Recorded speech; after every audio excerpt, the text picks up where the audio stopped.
নমস্কাৰ সকলোকে স্বাগতম জনাইছো আমাৰ ইউটিউব চেনেল জ্ঞানটেক আসামলৈ। আজি আমি লৈ আহিছো আগন্তুক হ'বলগীয়া আসাম কমন এক্সামৰ গ্ৰেড 3 গ্ৰেড 4 পোষ্টসমূহৰ বাবে অসমৰ সাধাৰণ জ্ঞানৰ কেইটামান প্ৰশ্ন উত্তৰ। আৰু যদি এতিয়ালৈকে আপোনালোকে আমাৰ চেনেলটো সাবস্ক্ৰাইব কৰা নাই তেনেহলে সাবস্ক্ৰাইব কৰি কাষতে থকা বেল আইকনটি প্ৰেছ কৰি ল'ব। এতিয়া আহক আমি ভিডিঅটো আৰম্ভ কৰোঁ। কুৱেশ্যন 1 ককা দেউতাৰ হাড় গ্ৰন্থখন কোনজন সাহিত্যিকে ৰচনা কৰিছিল? Answer option B Nabakanta Barua. Question 2 Srimanta Sankardev Kalakshetra কেতিয়া মুকলি কৰা হৈছিল? আনসাৰ অপশ্যন চি 1998 চনত। কুৱেশ্যন 3 কিমান চনত আনন্দৰাম বৰুৱাক পদ্মশ্ৰী বঁটা প্ৰদান কৰা হৈছিল? আনসাৰ অপশ্যন ডি 1971 চনত। কুৱেশ্যন 4 উপত্যকা সাহিত্য বঁটা কোনজন সাহিত্যিকক প্ৰদান কৰা হৈছিল? Answer option C Nabakanta Barua. Question 5 দীপালী বৰঠাকুৰক কিমান চনত পদ্মশ্ৰী বঁটাৰে সন্মানিত কৰা হৈছিল?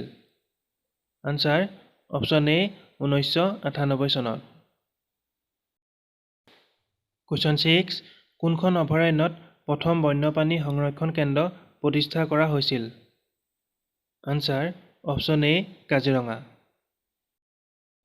কুৱেশ্যন 7 জয়মতী বঁটাৰে সন্মানিত সাহিত্যিকগৰাকী কোন আছিল? Answer option D Mamoni Raisom Goswami. Question 8 কিমান চনত ভৱেন্দ্ৰ নাথ শইকীয়াই শংকৰদেৱ বঁটা লাভ কৰিছিল? আনসাৰ অপশ্যন ডি 1998 চনত। কুৱেশ্যন 9 কোনখন গ্ৰন্থৰ বাবে মেদিনী চৌধুৰীক সাহিত্য অকাডেমী বঁটা প্ৰদান কৰিছিল? আনসাৰ অপশ্যন বি বিপন্ন সময়। কুৱেশ্যন 10 আম্বেদকাৰ বঁটা অসমৰ কোনগৰাকী অভিনেত্ৰীক প্ৰদান কৰা হৈছিল? আনসাৰ অপশ্যন চি চেতনা দাস। কুৱেশ্যন 11 কিমান চনত মহিম বৰাক কমল কুমাৰী ৰাষ্ট্ৰীয় বঁটা প্ৰদান কৰিছিল? আনসাৰ অপশ্যন বি 1999 চনত। কুৱেশ্যন 12 অৰুণ শৰ্মাক কোনখন গ্ৰন্থৰ বাবে সাহিত্য অকাডেমী বঁটা প্ৰদান হয়? আনসাৰ অপশ্যন চি আশীৰ্বাদৰ ৰং। কুৱেশ্যন 13 কিমান চনত ওৰাং অভয়াৰণ্যক ৰাষ্ট্ৰীয় উদ্যান হিচাপে ঘোষণা কৰা হৈছিল? আনসাৰ অপশ্যন বি 1999 চনত। কুৱেশ্যন 14 প্ৰথম অসমীয়া নাটক বিন বৈৰাগী কেতিয়া প্ৰকাশিত হৈছিল? আনসাৰ অপশ্যন চি 1935 চনত। আৰু যদি প্ৰশ্নটো এনেকৈ আহে প্ৰথম অসমীয়া নাটকখনৰ নাম কি তেতিয়া এনসাৰ হ'ব বিন বৈৰাগী। কুৱেশ্যন 15 বীৰেন্দ্ৰ কুমাৰ ভট্টাচাৰ্যই কোনখন গ্ৰন্থৰ বাবে জ্ঞানপীঠ বঁটা লাভ কৰিছিল? Answer option B Mrityunjay. আৰু কেতিয়াবা প্ৰশ্নটো এনেকৈ আহে মৃত্যুঞ্জয় গ্ৰন্থখনৰ লেখক কোন তেতিয়া আনসাৰ হ'ব বীৰেন্দ্ৰ কুমাৰ ভট্টাচাৰ্য।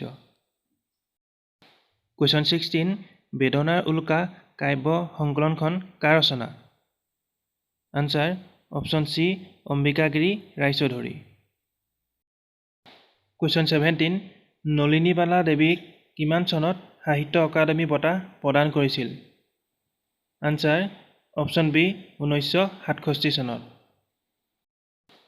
কুৱেশ্যন 18 পবিত্ৰ তীৰ্থস্থান বশিষ্ঠাশ্ৰম কেইটা নদী প্ৰবাহিত হৈ আছে? আনসাৰ অপশ্যন ডি 3টা।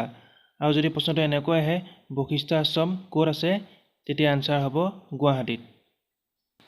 কুৱেশ্যন 19 শিৱসাগৰৰ কাৰেংঘৰ কিমান চনত নিৰ্মাণ কৰাইছিল? আনসাৰ অপশ্যন ডি 1751 চনত। লাষ্ট কুৱেশ্যন কুল পাৰ্ক কোনে সজাইছিল? আনসাৰ অপশ্যন বি কমিছনাৰ মি কুল। আজিলৈ ইমান আছিল। যদি ভিডিঅ'টো চাই ভাল লাগিছে তেনেহ'লে এটা লাইক শ্বেয়াৰ আৰু এটা কমেণ্ট নিশ্চয় কৰি দিব। আৰু যদি আমাৰ আসাম কমন এক্সামৰ বাবে প্ৰস্তুত কৰা আগৰ প্ৰশ্নসমূহৰ পাৰ্টকেইটা চাব বিচাৰে তেন্তে ডেছক্ৰিপশ্যন বক্সত লিংক দিয়া আছে তাত গৈ এবাৰ চাই ল'ব। ধন্যবাদ।